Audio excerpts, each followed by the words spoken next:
welcome to another bite-sized VO radio show. My name's Andrew Peters, and up in Sydney is Robbo. How you going? I'm good. And you? Packing boxes.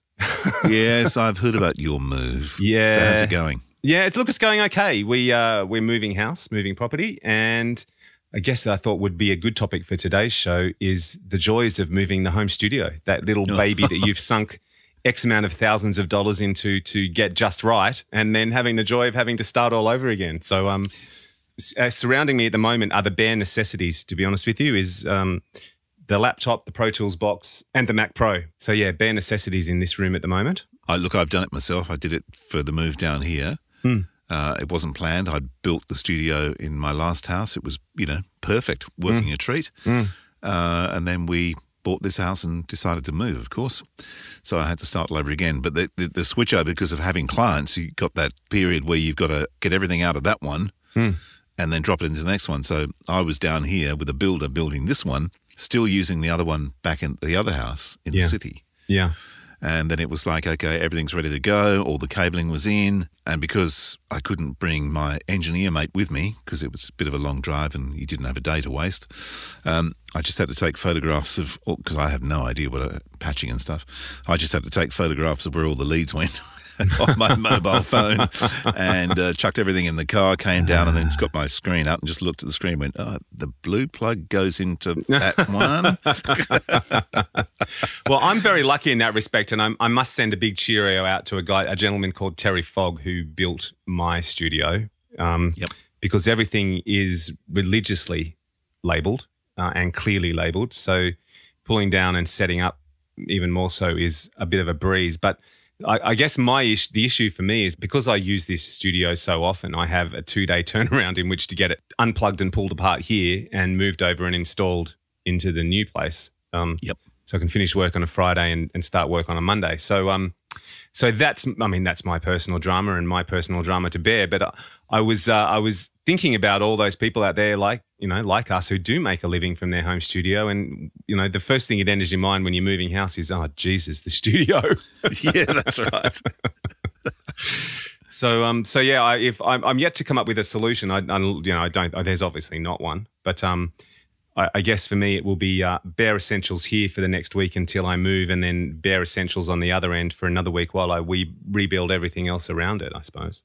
Yeah, I think it's probably easier for you in the sense that because you don't do the voice, it's not so critical that you have an isolated booth or something to work from, so you can still work with cans if you have to or whatever. Yeah, that's right. I'll be mixing in headphones for a good month or so until I get everything else sorted out. The nice thing I was saying to you is I actually don't have a dedicated voice booth here, but the place I'm moving to has a doorway that goes under the stairs right next door to where the studio will be. So there's the custom-made voice booth, and some Oralex for the walls has already been ordered. So that'll be nice. So there are some advantages to moving. It's just the nightmare in between. I remember Nick Tate when we were talking to him. His booth is under his stairs in his house in LA, and which is great, except when the dog decides to run up and down the stairs during the session. Yes, in my case, it might be the 3-year-old rather than the dog, because the dog stays outside. But that'll probably be the drama, I'm guessing. But hey, for the amount of times I use a voice booth, it won't be the end of the world. No, that's true. I must admit, and I have to admit this, when I did build the new one down here, I'd spent so long with the one in the other house, had the thing absolutely perfected. There was no leakage of sound. It was actually pretty well 99% soundproof. And we were on a flight path as well, so, it was critical to have to be. Yes. Couldn't hear anything. It was fantastic. So I'd learned all this stuff, and I worked with mates, and we built this thing. And then for some peculiar reason, and I don't know what I was thinking, when I built the booth in this one, instead of doing an airlock and 2 double doors and then a double or triple glazed window to look out of, I thought, no, I've got a great idea. I'm going to get a double glazed patio door and use that, because I've seen it in a couple of places in Melbourne.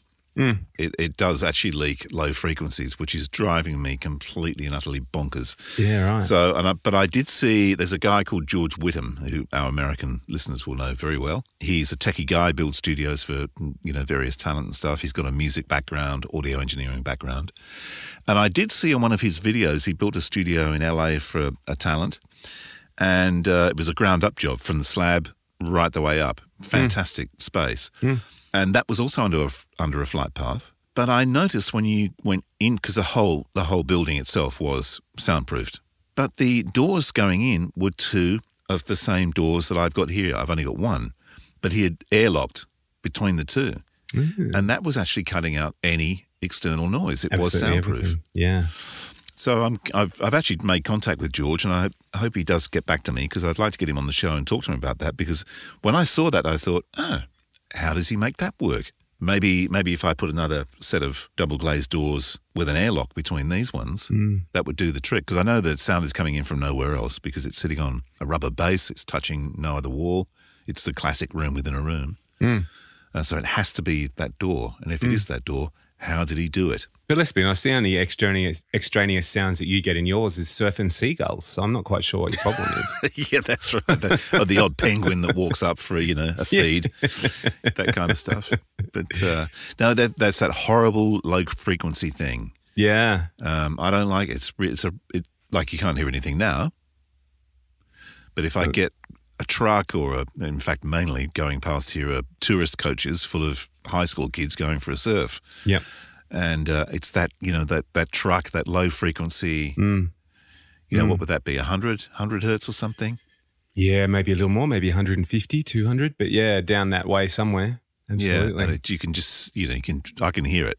Yeah. Luckily, it's not strong enough to get through the actual voice take, but in the silent patches, you can hear it. So. Yeah. Yeah. Well, which I'm sure is not a major issue. I'm sure you would just do like a roll off at some point. Oh, well, I roll off everything under 150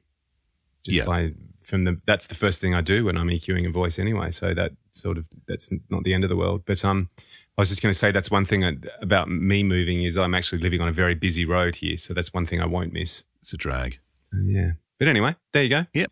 Well, good luck with your move. And we'll be chatting from your new premises. We will next time around. Indeed. Lovely. Have a good one. The VO Radio Show is produced in the studios of Voodoo Sound. To polish your next audio production, check us out at voodoo-sound.com. Find professional voices simply all in one place. Realtimecasting.com, including me.